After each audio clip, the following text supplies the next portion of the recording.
Good morning. My name is Maurice Crespi. I'm the managing partner of Schindler's Attorneys. Welcome to all the attendees. Today, we, as COBRA, COBRA being a joint initiative by Engaged Business Turnaround, IQ Business Group, and Schindler's Attorneys.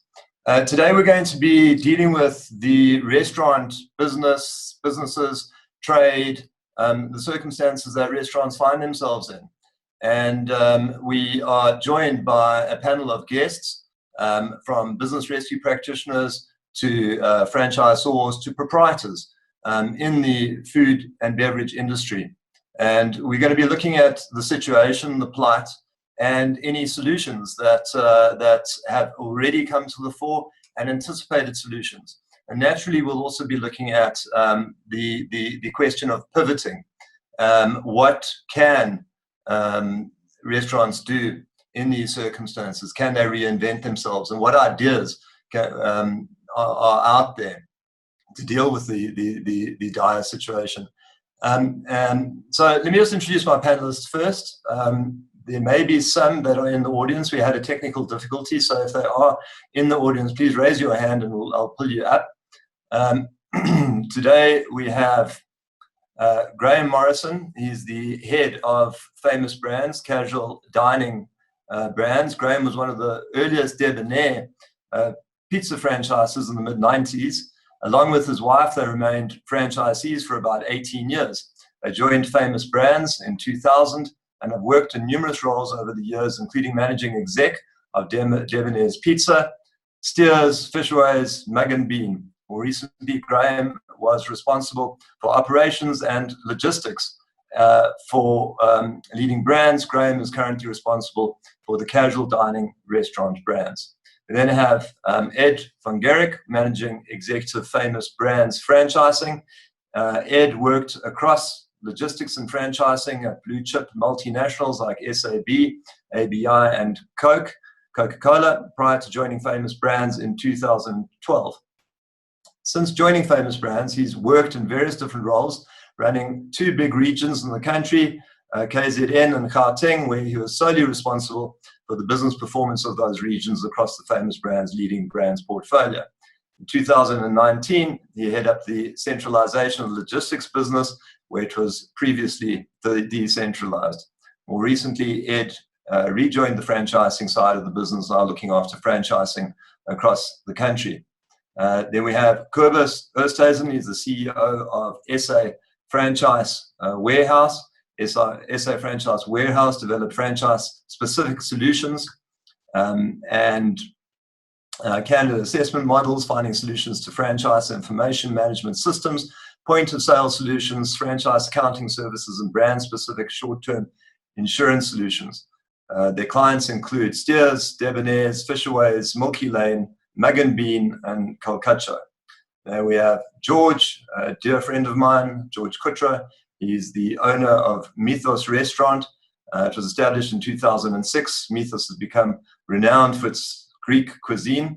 Mythos brings a wealth of family recipes and insists upon importing all their key ingredients from Greece. Their authentic culinary approach has guided Mythos to the title of Best Greek Restaurant from 2013 all the way through to 2019. So well done to them. And we have Jason Kaywood. He's HR, payroll, and training manager at Krispy Kreme. Jason is responsible to ensuring that Krispy Kreme aligns himself with all new laws and regulations relating to the virus. Jason has been in the hotel and restaurant industry for 15 years, serving at City Lodge, Rovers Rail, Basilica, Cape Town. We also have additional panelists, and these are from COBRA. That would be Gary Barachowitz. He is at Schindler's Attorneys. Grant Hallowell, he is Engaged Business Turnaround. Engaged is a co-founder of COBRA, together with IQ Business. We have Jason Kaywood. We have Kobus. We have Paul Michael Keichel. He's my partner at Schindler's Attorneys. We have Tasneem Khan, also of Schindler's, Warren Castle of Engaged Business Turnaround. I just want to introduce COBRA and just explain what COBRA is about. COBRA is South Africa's largest pro bono corporate initiative. The idea with COBRA is to assist businesses through this time of crisis on a pro bono basis, so they are able to find solutions and are able to recover from the consequences of this most dire act of God. And what COBRA does, and what we have been doing, is we've been having these daily webinars, and that's to really deal with issues and to grapple with issues and to see whether there are any solutions. We also have weekly webinars where we explain the turnaround and business rescue process on our website, www.cobra.org.za. We have a knowledge base. We're told that it is the most comprehensive knowledge base in South Africa. It even has a little AI robot that guides you through the knowledge base, so you have that. And then importantly, when it comes to the turnaround itself, Engaged, IQ, and all the partners, and over 30 partners now, including the likes of R&B Ventures, Microsoft, and more. And the idea behind COBRA is that these professionals have pledged to assist on a pro bono basis where necessary. So if the waiver of fees in the entirety required to save your business, well, that's what we'll do. What we also do is we provide pro bono services to deal with specific issues specific to your industry or specific to you. We set up Zoom meetings with you, and we even consult with staff. So if you need us to consult with your staff in relation to variations in employment agreements, we do that. So thanks to all the panelists. I'm going to kick off just by setting out a few slides that I put together in relation to where the world is and where the food and beverage industry is in relation to COBRA. So let me kick off by sharing my screen. And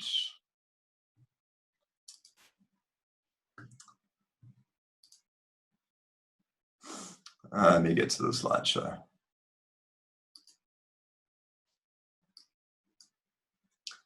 And I mean, the figures are alarming, to say the least.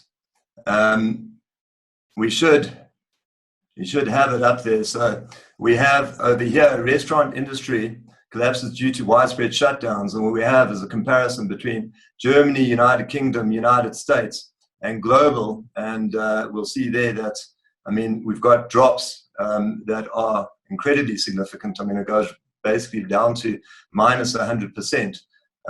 So, I mean, clearly South Africa is not alone. But I think an important observation to make is that South Africa, compared to some of these countries, is in fact in a worse off situation, primarily because the lockdown is stricter.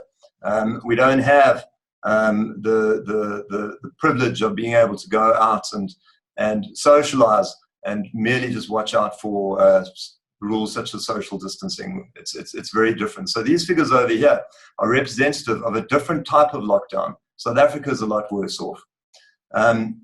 You know, over here, have a look at food deliveries going down, groceries, retail. Have a look at restaurants. Restaurants are right down there in the middle of the below. Public transport, air travel. So these are have been hit incredibly badly.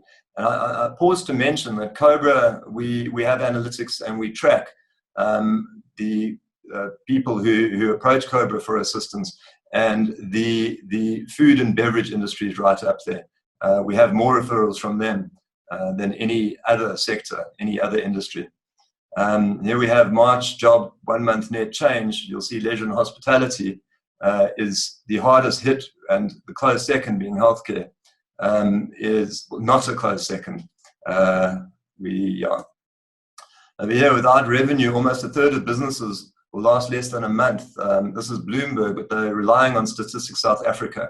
So that's another aspect. I mean, let's not just focus on the restaurant industry. All businesses are in that situation. And this is quite interesting. I wasn't able to find anything in the South African context, but you'll see here change in restaurant occupancy from 2019 to 2020. This is on a state-by-state basis. You're looking at a 64% drop there. And I found this, which is quite interesting. You'll see that food prices are now under pressure. So when it comes to the prices of fruit, they've now increased, which I'm sure would also put a strain on profits. So, I mean, that just compounds the situation. So thanks, guys. Thanks for joining. We're most indebted to have you. We are broadcasting live on Facebook. I'd also wish to welcome the Facebook audience and the YouTube audience. Thanks for joining. The participants on this webinar, if you can please make a point of asking questions. We have industry leaders here, and I'm sure that you'll have questions, again, specific possibly to the situation that you find yourself in, or questions, ideas in relation to solutions. So if you have an idea, please let us know about it. Post it on the Q&A, and let's see, and let's debate it. What I also like to do is I'd like to get the engaged guys involved. We have Grant Hallowell, who is a director of Engage, but he's also been involved in the food and beverage industry for the last 20 years. So it'll also be interesting to hear from him. And in fact, I'm going to kick off with you, Grant, just to give us a snapshot of what you've been seeing on the ground, and then we'll move over to the panelists. But I think just also to give the panelists some insight into what's been happening at COBRA with reference to restaurants. What have you been seeing? Thanks, Maurice, and just a big hello and thank you to all the participants out there that have joined into this morning. So, yeah, Maurice, interesting question. I'm actually sitting on the Cape Town side of Engaged at the moment, so we're running the Cape Town side of the operation, dealing face-to-face with quite a few parties down here. Yeah, it's not pleasant out there at the moment, Maurice. The guys are really struggling. So, you know, to go for 2 months now with closed doors. 2 weeks ago, obviously all the restaurateurs out there will know that the delivery model came into effect, but there still is there's a massive strain out there in the marketplace at the moment. So, and that's on all aspects, from landlords to rental to utilities bills, right down to what you do with your poor staff. You know, these are all your waiters' compliments, your kitchen staff, stock sitting in fridges that's going to go bad. So yeah, it's been an interesting 2 months. The conversations have been quite dire on the parties that we're dealing with. I'm obviously not going to mention any of the names of restaurateurs that we're dealing with at the moment, but some of them, unfortunately, quite sizable, just coming to us on how do we take this process forward and what are the ideas to drive this matter now on a future basis. So we've been extensively involved in step one of the whole negotiation strategies to get a hold of the landlords, and our whole model. I'm not going to get into our variable-based model approach now because I'm sure that will come up later in the conversation, but is to sit down with the landlords and almost get that hand-holding and to rather work with the landlord. We always say to all our restaurateur owners out there that they've got to appreciate that the landlord is sitting on the very similar webinar to what the restaurateur is sitting on. He's also in trouble, returns to meet, bonds to pay, lights, water bills, staff. So it's a massive hand-holding event. And if I can speak openly on behalf of the landlords at the moment, we've had a very good response from our landlord base at the moment. Some of our restaurants now are already gone into business rescue. So we've had what you refer to as the first creditors meeting with the landlords, and we're really seeing the guys working with us on our improved model, which comes down to a variable-based model, to try and get the landlord to work with the restaurant while we're doing these delivery mechanisms, taking deliveries to tables, and obviously running out there with the normal delivery model, which has been allowed at this point in time until that sit-down restaurateur business can come back. So I know we've got the smaller takeaway franchises here, but some of the bigger groups where you've got your sizable seating capacities, just the floor space is what's hurting them. They're not designed for that takeaway model. They need the people sitting down at the restaurant. So it's been quite a mixed bag of let's call it issues out there at the moment. But so far, yeah, we've managed to do a good saving technique to this point in time on the restaurants that we've had, and we've also got sizable groups out there that we've been on an advisory basis. Just do this, don't do that, especially working with Schindler's from the staffing complement, how to get the staff through this time, get the staff back into the restaurant. Let's get them working on a variable-based model. So yeah, Maurice, that's just a brief synopsis of where we are. I can get down into more specifics afterwards. Great. No, thanks for that. Kobus, over to you. Thanks so much for joining us. Franchise Warehouse, what are you guys seeing on the ground? Yeah, thanks, and thanks to all the attendees. I think the bloodbath is all over. The restaurant space and also the beauty and personal services environment is severely hit by this pandemic.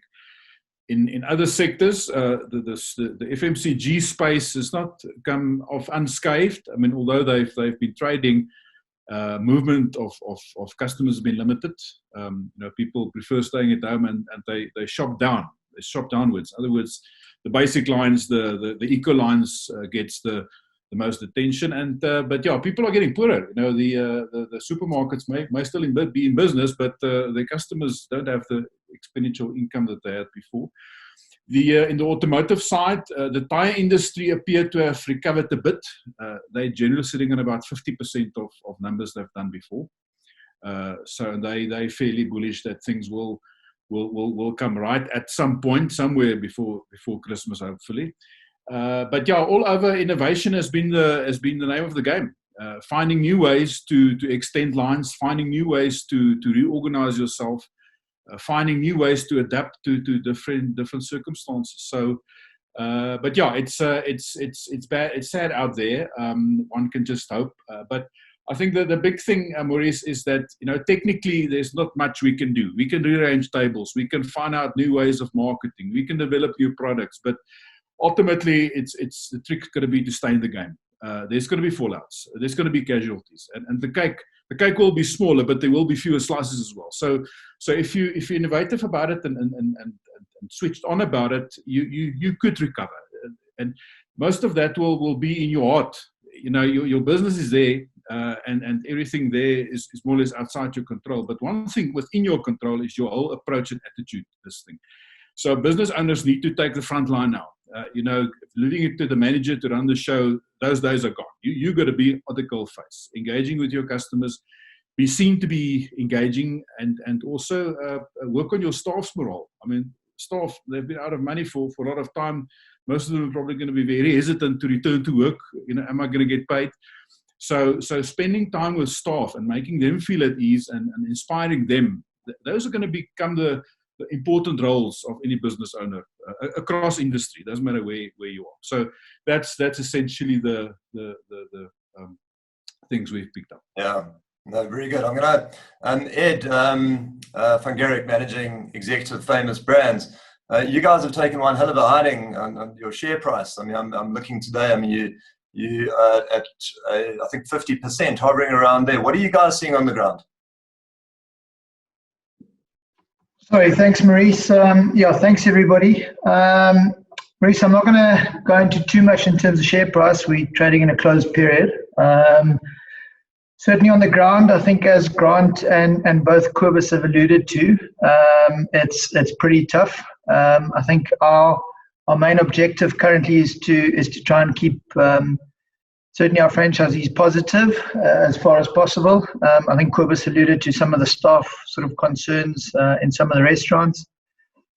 We're spending an immense amount of time in landlord negotiations, and there seems to have been some sort of partnership in terms of the way the negotiations have taken place. The restriction drop in terms of delivery only has enabled us to open a fair size of our restaurant business, almost around 40%, and it seems to have traded really well in some pockets, but certainly the consumer is under pressure, and that's not going to change anytime soon. Yeah, thanks for that. Graham, I just pulled you out. I take it that you have similar insights in relation to what you've experienced.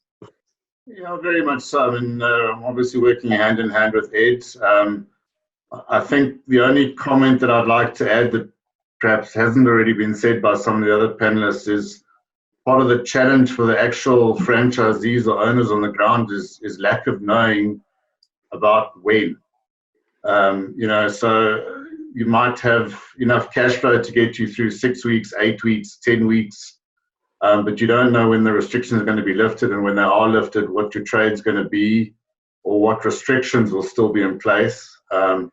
And I think that's, and as a consequence of that, it's very difficult to engage with landlords and creditors about what to do going forward, because you just don't know. So I think that's also adding to the angst out there and making business very difficult. Yeah, we've been saying that a lot on the show, that the problem is that the future is so opaque. It's so difficult to actually work out where this is going, that, you know, just the science just changes as a moving target. You know, from one day we hear that it's not contagious for kids, the next day it is. So there's that, and I think that also creates a sense of anxiety. Is the big unknown, and we'll get into it. And that's, you know, Grant mentioned the variable business model, and that's how they're helping the franchisees, because the future is so opaque. But we'll jump into that a bit later. George, Mythos. This is George Kutra. He's founded Mythos, a successful Greek restaurant, I think, in South Africa's history. George, what do you see on the ground? And by the way, thank you for joining. Do we have George? George, we can't hear you. And you're not on mute. I think whilst you sort that out, George, I'm going to ask the same question to Jason Kaywood. Now, Jason is Krispy Kreme, and it'll be interesting to see, just from the Krispy Kreme size type franchise, what the lay of the land is. Jason? Yeah, thanks, Maurice. And thanks to all the other gents before me and everyone for viewing. Just confirming, you can hear me? Yes, perfectly. Okay, perfect. Yeah, I think I can only repeat the sentiment that the previous guys have said. I think if there's anything I can add, it's just the topic of making sure that we look after our suppliers. A lot of our suppliers are very niche. A lot of our suppliers rely on us as a business as a whole. I mean, it's not just our employees that are affected by this. So we've definitely been tackling the issue of ensuring that they've got our support, and where possible, our financial support, and just figuring out ways to, you know, place orders with them for future delivery later on in the year. You know, just giving them, you know, that peace of mind, knowing that, you know, they're still with us, we're still with them, and, you know, how do we help carry them along? You know, and what's quite remarkable there, Jason, is you now the third senior person, executive, to come onto the show and to talk about suppliers. And it's quite remarkable, because we've also had a very large construction company approach COBRA, and for one purpose. They're not in trouble because they do a lot of public works, but they came to COBRA with one purpose in mind, and that was to have COBRA assist the suppliers, which is remarkable. So yeah, thanks for that, and that social responsibility, the corporate responsibility, is really, really encouraging. The altruism in the face of this economic hardship is amazing to see. I just want to ask you, just on the HR side, what's happening vis-a-vis the foreign staff? I mean, I got a call about a week ago by a Kenyan waiter who served me at Pagel's, and I mean, he says he's destitute. Yep. What's happening there? So we fortunately have been paid our tourist funding, but only for our South African citizens. Any other sort of funding for any of our foreign nationals working there, and they unfortunately have not received anything. We as a company have took it upon ourselves to give them something to carry them through. But we, at the moment, I'll be honest, we're stuck. We're doing our research, we're doing our homework, trying to find out how to speed this process along, how to get financial support from government to pay our foreign employees, because, you know, as much as we are helping them now, it's going to be tight in the next 2-3 months if we don't get help. What's been happening with dismissals based on operational requirements? I mean, has there been a lot of that, or has there just been a lot of salary cuts? No. What the approach we took, instead of releasing any employees, we took the approach of sharing the workload. I mean, fortunately we have opened our stores now under a very controlled basis. We are considered by the government to be a bakery, so we have been given the go-ahead as a bakery to sell in our stores, provided that we have very strict controls in place to mitigate the spread of the virus. So in conjunction with our landlords, we fortunately have been able to run the business. Although as the shop is not running as it used to, we are now have probably 30% of the staff in store. And that work we are giving to the staff. We're sharing it equally amongst all the different employees. So, and it's working. And the turnover that we are receiving from being able to sell now over the past, I think we've been open since Saturday. That's a light at the end of the tunnel. So things are getting better now. It's still hard, but things are definitely getting better. To what extent do you guys rely on deliveries? Heavily. Yeah, so I would say, especially during the hard lockdown, we do run a side of the company called CPG, which is consumer packed goods. That is where we sell our products via third parties, such as Pick n Pay and Engine. We were doing that during the first stages of the lockdown. And then as soon as deliveries went online, I would say about 75% of our revenue came from deliveries. Well, that's superb news for you guys. Yeah. Just last question specific to Krispy Kreme. Support from the American operations. Is there anything? Have there been any communications? Has there been any standardized ways of dealing with the pandemic? Yeah, so it is very Krispy Kreme KKDC, what we refer to them. That's the hub, the base of Krispy Kreme that's there in the States. They've been very supportive in terms of materials, education, training, all the corporate information packs that they send us.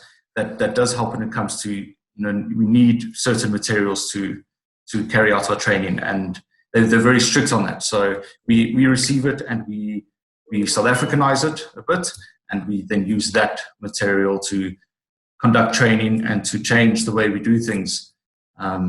For example, today we have implemented face shields, which we've had help from the States with.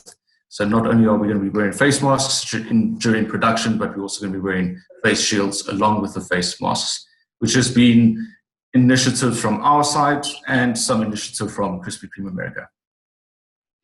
George, have we got some sound there? Can you hear me? Yes, I can hear you. George, Okay. just so we're going up a level to a normal restaurant, so quite a big jump from Krispy Kreme to Mythos. You did not rely as heavily on deliveries, I take it. Well, basically, our model is a sit-down model. Our restaurants are between 160 and 300 seats. So, to cover overheads on a delivery model, when deliveries are between 5 and 7% of our normal turnover, it's impossible. Right now we opened 3 stores. We closed the one after 2 weeks. We've minimized the others in the other stores because we're actually funding this whole process by probably 20-30%.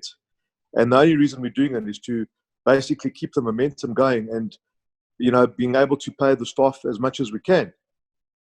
Luckily, we were in a fortunate position that we could afford to pay our staff their leave pays. But after this month, there's going to be blood on the dance floor. And is there any, how does one do a cash flow? You can't. You said blood on the dance floor, it's impossible to predict. The other biggest problem is that doing deliveries, when you get the utility bill, it's going to be the bigger shock. And unfortunately, in our business, even call and collect still won't help. If we cannot run our businesses, a sit-down restaurant, at 70% capacity, we cannot make it. What are your sentiments? You believe that that's possible, that's achievable, let's say, within the next 2 years? Well, sure, I hope so. I'm quite an optimist. And if I see what's happening in the rest of the world, they're suddenly going back. But I don't know what the delay is here. You know, I mean, at the end of the day, if we are told run your business at 50% capacity, we'll need 50% help from the landlords. You know, right now, certain landlords are being helpful. Others are insisting on rental for the period we closed, and as soon as we open, they're insisting on full rental, which it's going to be impossible. Yeah, I think, you know, it's unfortunate landlords are being unreasonable. And on our show, the COBRA show, you know, I make the point that COBRA is not about business rescue. It's actually about avoiding a business rescue. And business rescue, you only trigger when you have somebody who's unreasonable in these circumstances, because this is an act of God. We're all in the same boat. And for the landlord to try and suck blood from stone is not the solution. You've got to pick the lesser of various evils, and that is obviously a remission in rent or turnover-based rental during this period. Tell me, what do you have in mind to give clients comfort? And I'll tell you where I'm going with this, because it's a thought that I had. I'm kind of, you know, on the fence as to the science behind it and the health consequences at my age. So I'm cautious. And the one thing I was thinking of, you know, when they started McDonald's, the McDonald's model was the open kitchen and having sight of the happenings, you know, and that obviously gives you comfort from a cleanliness point of view. Actually, one of the things that you guys would consider doing is taking that a step further and possibly having webcams there, so that, you know, when it comes to deliveries, people can log on and they can see that people are walking around with surgical masks, surgical gear, the UV lights everywhere, that kind of stuff. You know, is that the kind of stuff that you guys have been thinking? You know what, Maurice, obviously hygiene is going to be a huge focus in our business moving forward, which is actually a very good thing. But, you know, it's also what kind of costs certain restaurants can afford to implement. You know, cash flow is strapped. There is no cash flow. So, you know, it's difficult to say. You know, obviously, you know, restaurants that can afford it need to make the customer feel very safe and secure, that the environment is proper controlled and protected. But, you know, it's I think it's going to have to depend on each and individual restaurant. You know, I had absolutely. I had a friend who is now ordering pizza over a hamburger because he reckons that the pizza is handled less by the chef and it's hot, whereas the burger has that additional handling. So he'll only order a takeout. That's the change in behavior. That's outside of government policy. You know, it's difficult. Let me ask you this, Ed, over to you. The Republicans in the United States have been saying that the recovery will be a V shape. The Democrats are saying more likely a Nike whoosh. What are your views? Sorry, Maurice, I missed the first half of your sentence. Apologies. No problem. What I was saying is the Republicans in America are going on and they're saying that the economic recovery will be a V shape. So it'll just bounce back. It'll go down and bounce back. Whereas the more liberal Democrats are suggesting that it's going to be the Nike whoosh. And I'm inclined to agree with that. But in this industry, regardless of government policy, surely it will always be a whoosh. Yeah, Maurice, I mean, I certainly agree with you. I don't think there's anything currently in the market leading us to think that it'll just bounce back overnight. I think some of the mention in this conversation around health and safety, around consumer pressure, consumer spend pressure, et cetera, et cetera. This is going to take a long time to recover, in our view. And certainly more in the sit down gathering space than potentially in other spaces. But we don't see this going away anytime soon, unfortunately. Thanks, Graham. If the lockdown if a vaccine and a cure to COVID were to emerge next week and were to be rolled out, what do you see happening? Do you see a full recovery? How do you see this playing out? Graham? Sorry, you're on mute. I'll unmute you. There we go. Try again. There we go. I do think there'll be a recovery, but the question is time. So you're really balancing three things.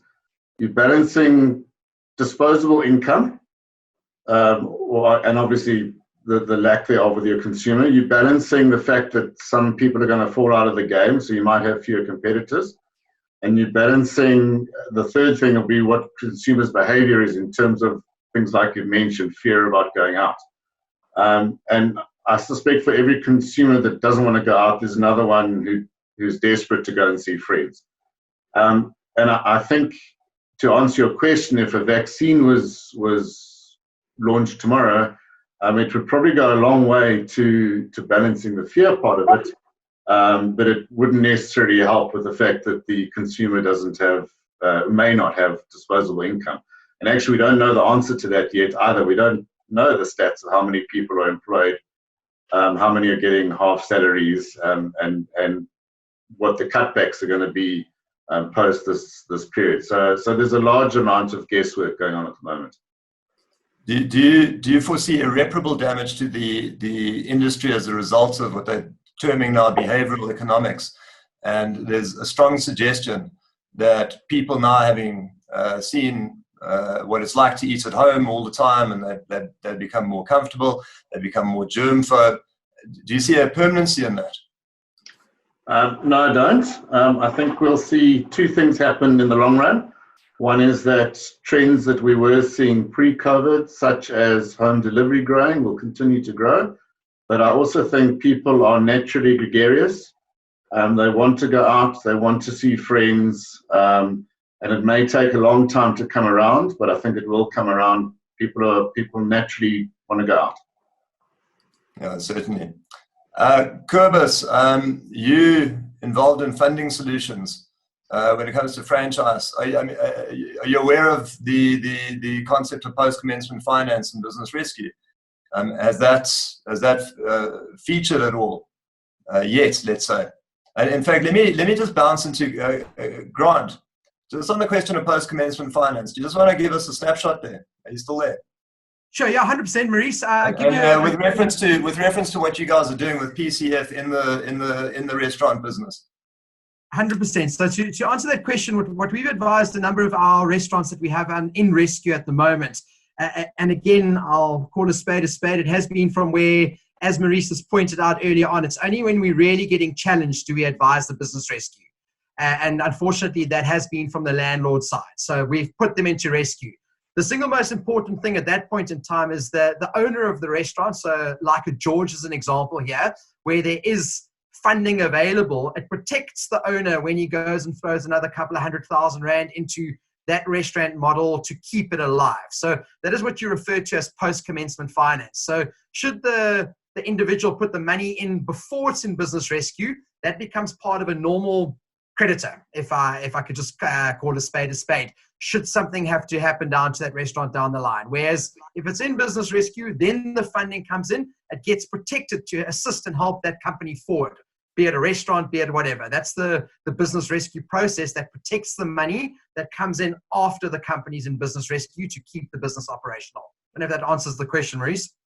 Yeah, it does. And I think I'm going to jump in before Kobus answers the question just around funding solutions. And I think it's important to point out some law to the audience. It's a take-home that we insist on, that practically every business making a point of.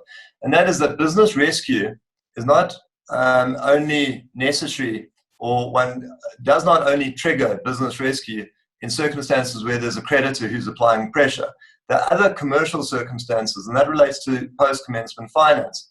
So the two scenarios that have emerged, which would, I think, find application to this particular industry, and that is the funding of staff by way of shareholder loan accounts on the one hand, and the other is suretyship agreements. So when it comes to the funding of staff, we've had business owners come and they've taken bonds out on their properties so as to pay the staff.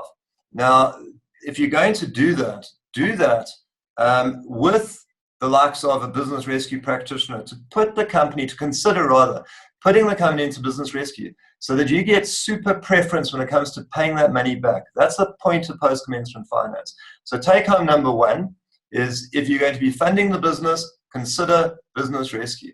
And similar to that, now suretyships, you sign a surety with your landlord, that suretyship still applies. Okay, so even if the moratorium kicks in, that suretyship still applies. And if you're going to, as the individual, as the surety, settle the debt, don't do that. Rather lend the money to the company, okay, whilst it's in business rescue, to settle that debt as part of the plan. Would you agree with me there, Grant? I mean, are there any other instances that you can think of? Yeah. No, Maurice, I mean, you've summed up the legal, let's call it the legal background to the scenario absolutely perfectly. The reality is to where these restaurateur owners are looking to assist and keep that operation moving in a forward direction for as long as possible, regardless of what the new model is going to be, to protect that additional cash flow coming in as of paramount importance to the restaurant owner, rather than taking a gamble and putting everything on red and hoping for the best. So you summed it up perfectly. Brilliant. Kobus, funding solutions. What are you guys looking at in general? Kobus, are you there? Is on mute? Yeah, okay. There you go. Cool. We got you. We know about the 200 billion that's been made available by government via the Reserve Bank to serve as guarantees for all the commercial banks to be able to do rescue loans to SMEs. So it's the entire spectrum. It's not limited to franchising. So what we've done is to put a value proposition out there to the SME space to say let's assist you in making best use of this facility made available by government. It won't be it's not a grant, it's a loan, but it will be at prime, which we expect or hope to be about 7.25 later today. 60 months to repay, and the quantum of the loan is in short terms based on 3 months of fixed operational overhead. But there's certain exclusions and inclusions one can work with. So our proposition is essentially to assist the business owner to pitch his case to the bank. But one need to demonstrate a couple of things. The first one is that the business need to be in a fair position to repay that debt. It doesn't help to try and save a business which was in distress prior to COVID. I mean, that won't work. But one has to demonstrate the ability to afford the loan. Number two, banks would generally want to insist on surety, which the government and Reserve Bank specifically said that's not a prerequisite. So presenting arguments to the commercial bank to say the business owners are not prepared to provide surety is a fair request, and there's a couple of arguments we have to back that request. The intent from government is that this money should have the same right as equity. It needs to be subordinated to all other debt. So a business cannot be in a deeper hole by accepting additional funding than what's possibly currently the case. So that's what we've got out there. The particulars on that and the whole thinking behind it is on our website. Any business owner can have a look there. It's made for the SME space, businesses with a turnover less than 300 million, which goes to a fairly large business. Business must be in good standing with its own commercial bank. I just may say that the application needs to go to the existing primary bank of the SME. We can't jump banks in this process. There's not time for that. So own bank must be in good standing. Some banks ask for a tax clearance certificate, others don't. Some ask signed annual financials, others don't. So the banks have a bit of the difference in terms of their criteria, but we are fine with a view of all four banks in terms of what they want, and we can guide business owners accordingly. Well, what's your gut sense in relation to the pricing? I mean, the restaurants operate on margins. They've worked on business models and they're fully aware that upping the price is going to lead to a reduced demand. So how on earth are they going to pay the interest? I mean, how are they going to fund this? Wouldn't it be easier, and hasn't there been talk, incidentally, of just liquidating and starting up when this is all over, starting up afresh? That's always an option. No, there's always an option, but it all depends on the position before lockdown. If the business was in a fair position before lockdown, it must have a chance. But we have to acknowledge the fact that a great number of businesses were not as profitable, as feasible, even before lockdown. And that, COVID might have been the coffin in the nail, or the nail in the coffin at this point. So the business must have been in a fair position to maintain it straight. Sure, I mean, interest, I mean, 7.75% is not a very high rate.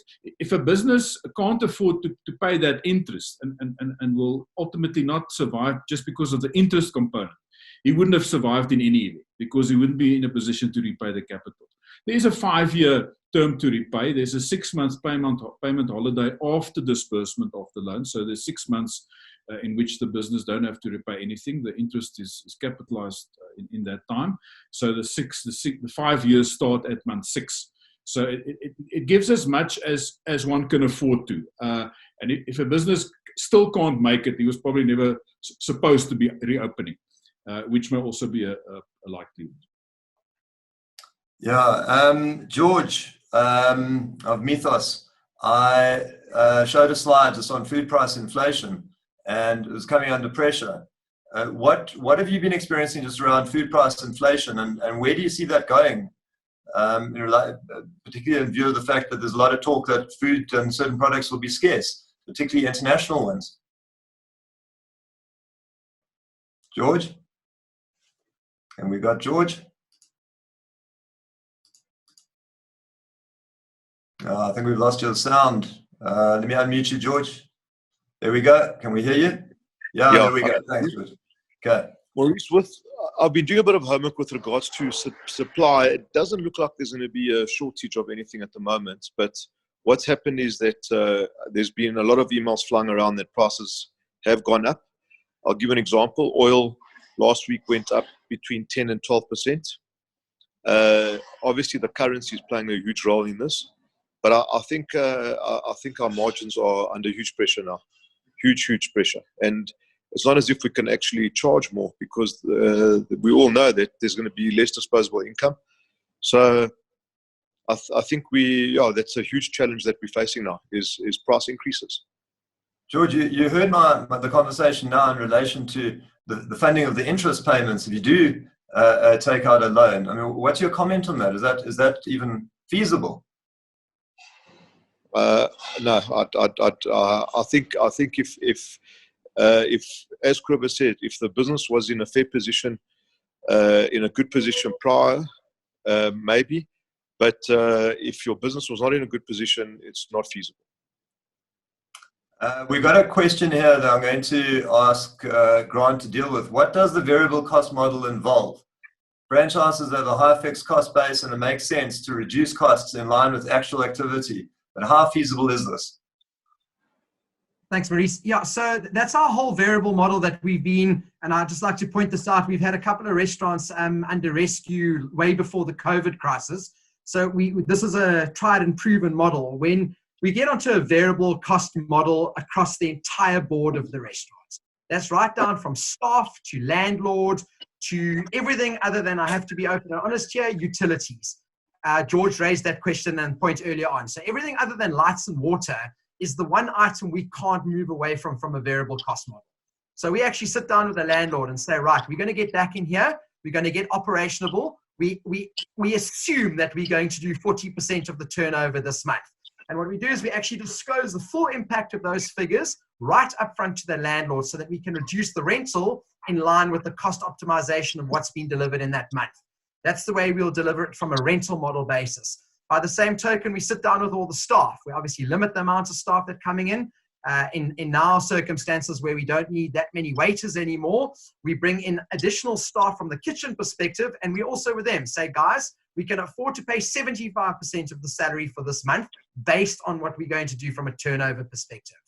And we also build in what we call our just-in-time modeling. So we actually reduce the let's call it the menu quality by getting rid of slow-moving items on the menu. So we only keep the fast-moving stock, the stuff that we know is going to move based on historical purposes there on the restaurant's GAP or whatever system they've been utilizing, their point of sale system. That's how we drive that variable model to see what the fast movers are, the quick cookers, and get them out.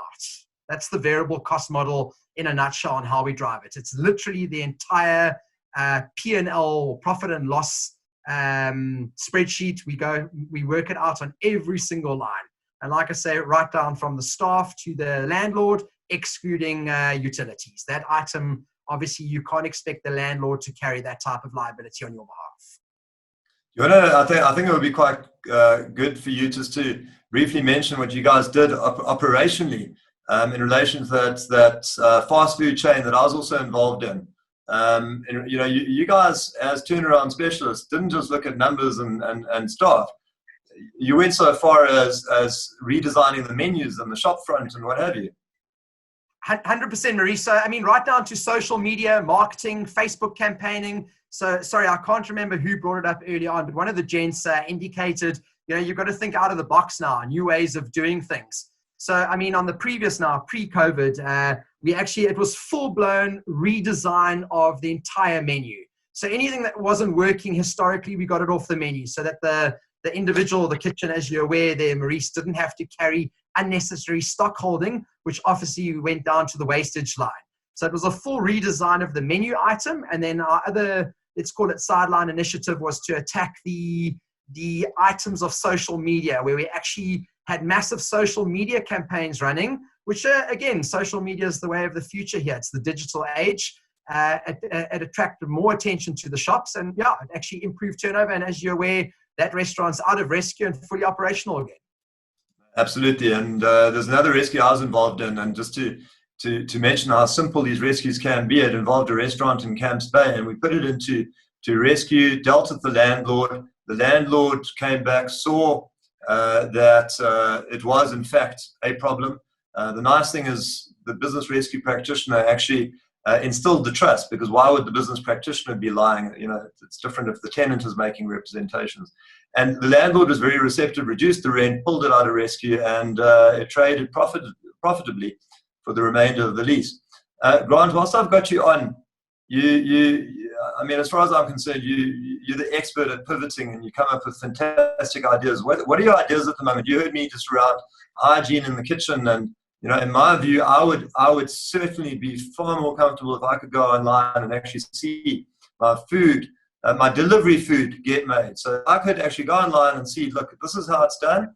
Then I'd have comfort. Bearing in mind what I said around the pizza. I've got a friend, and he said he's only ordering pizza now for that reason. What are your thoughts? We've got about 5 minutes. 100%, Maurice. So I mean, our restaurant chain that we're dealing with now, a sizable one.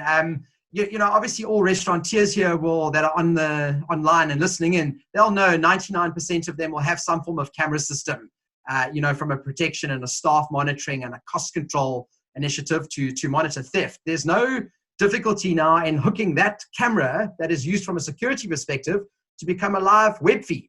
So it actually drives the restaurant now to actually be involved in cleanliness and show your customer what's happening in your kitchen.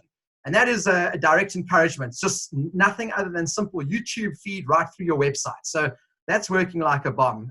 Maurice, if I can just add in here to bring IQ Business Group into the site as well. Been working extensively here on process optimization and new thought processes for the restaurants going down the line. Especially, again, I single out Georgia from a mythos perspective, where the reliance is on the sit-down functionality, how we now parting tables from one another, let's call it perspex dividers, right down to the simple things that when you queue now, every restaurant is going to be, please wait to be seated. Also on your left-hand side or right-hand side, when you walk into the restaurant, is going to be a cold fridge, not with beers at the moment, but with a glass. You take your own glass to your table. So we're coming up with all these business process optimizations to think down the line and how to get restaurants ready for, let's call it the new age of what it's going to look like when you come down and sit in a restaurant. Maurice, I don't want to go down into all the details. As you know, we've got full business plans for the restaurants on this that we're working with IQ on. So, I mean, the list goes on at length. We can happy to have those sessions on an individual basis on any Zooms that get set up. And I guess if the camera system gets implemented, you'll find that you'll have customers reporting on any shrinkage. Exactly. Well, and help the shrinkage issue. Absolutely. Look, that's really it for today. Just on COBRA, I think there's a final aspect to mention, and that is the mediation component. So if there are any restaurants out there who are struggling with their creditors, what they can do is approach us on a pro bono basis, and we'll mediate a payment arrangement. What we actually do is we say to, let's say it's a landlord, we say to the landlord, look, you too come into the COBRA ecosystem, because you now are facing a downward pressure from the bank, and we now have banks who are involved, and we negotiate and we try and keep you out of rescue by striking a variable expense type model. And that mediation is crucial. I must point out that on the 9th of March this year, our High Court rules were amended to incorporate an entire rule dealing with mediation. And that rule basically makes mediation preemptory, or an invitation to mediate preemptory. So if landlords want to sue, they still have to try and mediate a solution, because that's now what's required. And the courts have, even where litigants have won the case, they've ordered costs against the litigant for unreasonably refusing to mediate. So the new rule has in fact become an additional obstacle to being able to sue, and there's a reason for that. The courts recognize that mediation works 90% of the time, and it's cost effective, and through COBRA, it's pro bono. So thank you very much to the panelists. Really, it was a fantastic show.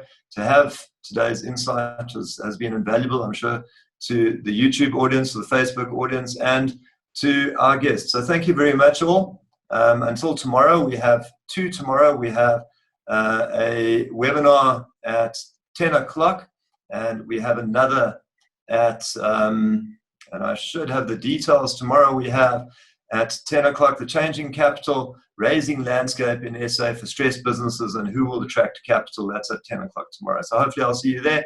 Thanks to my panelists. Thanks to the audience. Until tomorrow. Bye-bye. Thanks, Maurice.